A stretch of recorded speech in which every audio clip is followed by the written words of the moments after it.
நன்றி ஆண்டவரே, நாம் ஸ்தோத்திரிக்கலாமா? அப்பா, எல்லாரும் என்னை கைவிட்டாங்க அப்பா. நான் நம்பி போனவங்க எல்லாம் என்னை கைவிட்டாங்க ராஜா.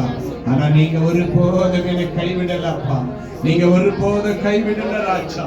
இங்க அப்படிதான் அன்றைய வார்த்தை, என் பிராண சிநேகிதனும் நான் நம்பினவனும் என் அப்பத்தை புசித்தவனும் ஆகிய மனுஷனும் என் மேல் தன் புதிகாலை தூக்குகிறார்.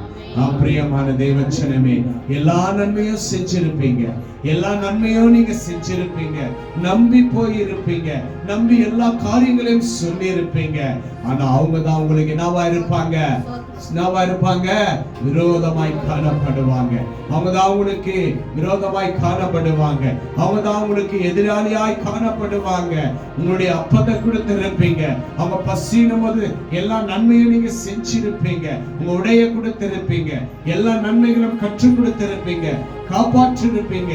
ஆனா அவங்க தான் உங்களுக்கு என்னவா இருப்பாங்க? விரோதமாய் காணப்படுவாங்க.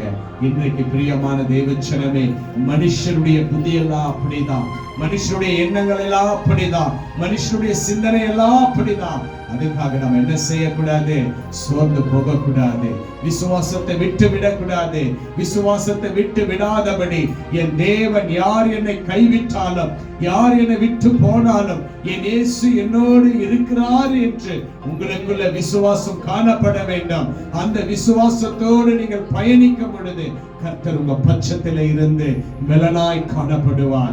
அநேகர் உங்களுக்கு விரோதமாய் எழும்பற்றங்க, அநேகர் உங்களுக்கு விரோதமாய் காணப்படட்டும். நம்பினங்க எல்லாம் உங்களை கைவிடட்டும், நம்பி போன இடத்துல எல்லாம் உங்களை கைவிடட்டும். ஆனா உங்களுக்காக எனக்காக ஒருவர் இருக்கிறார். அவர் தான் நம் ஆண்டவராகிய இரட்சகர் இயேசு. அவர் காத்து கொண்டிருக்கிறார். என் பிள்ளைகள் இன்னும் இன்னும் இன்னும் எவ்வளவு உலகத்துடைய காரியத்துல கடந்து போய்கொண்டு இருக்கிறார்களோ, போகட்டும். ஒரு நாள் வரும் என் பிள்ளைங்க என்னை தேடி வருவாங்க, என் பிள்ளைங்க என்னை தேடி வருவாங்க என்று உங்களுக்காகவும் எனக்காகவும் இயேசு கிறிஸ்து காத்து கொண்டிருக்கிறவராய் இருக்கிறார். இன்றே அறிக்கையிடுவோம், ஆண்டவரே, நான் மனுஷர்களை நம்பினது போதப்பா, நான் மனுஷரை நம்பினது போதப்பா, மனுஷனுடைய வழியில கடந்து போனது போதப்பா, மாம்ச ரீதியில வாழ்ந்தது போதும் ஆண்டவரே. இப்பொழுது பரிசுத்த ஆவியானவர் எனக்கு பலனாய் காணப்படட்டப்பா, பரிசுத்த ஆவியானவர் எனக்குள்ள அசைவாடட்டும் என்று சொல்லி உங்களுக்குள்ள ஆழத்துல இருந்து, அம்மா ஆண்டவரே, எங்களுக்குள்ள வாசம் பண்ணுங்க சொல்லுங்க.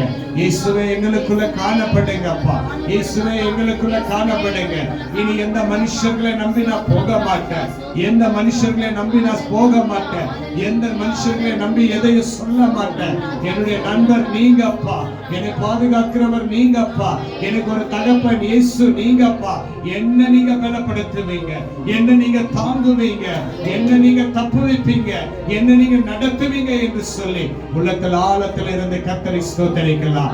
ஆண்டவரே, நான் உண்மையே நம்பி இருக்கிறப்பா, நான் உண்மையே நம்பி இருக்கிறப்பா, நான் உண்மையே நம்பி இருக்கிறேன். 11ஆம் வசனம் சொல்லப்பட்டிருக்கிறது, என் சத்துரு என் மேல் ஜெயம் கொள்ளாததினால் நீர் என் மேல் பிரியமாயிருக்கிறீர் என்று அறிவேன். ஹல்லேலூயா. என் சத்துரு என் மேல ஆண்டவரே ஜெயம் கொள்ளாததினால், என் சத்துரு என் மேல அநேக பாரங்களை சுமத்தாததினால் ஆண்டவரே, நீங்க என் பலனாய் காணப்படுகிறீங்கப்பா. உங்களுடைய பலனினால் ஆண்டவரே என்னை தாங்கி வழிநடத்துகிற தேவன். நன்றி ஆண்டவரை ஸ்தோத்திரிக்கலாமா?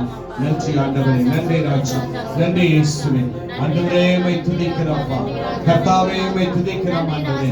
வாய் திறந்து இயேசுவே உமக்கு ஸ்தோத்திரம், இயேசுவே ஸ்தோத்திரம், இயேசுவே ஸ்தோத்திரம். உங்க வாய்களை திறக்கும் பொழுது பரிசுத்த ஆவியானவர் உங்க இதயத்துக்குள்ள இருக்கிறது, உங்கள் இதயத்துக்குள்ள காணப்படுகிற எல்லா சூழ்நிலைகளும் ஆண்டவரே இந்த மச்சில் ஆசீர்வாதி அப்பா. நன்றி ஆண்டவரே, நன்றி ராஜா, நன்றி ராஜா, நன்றி ராஜா.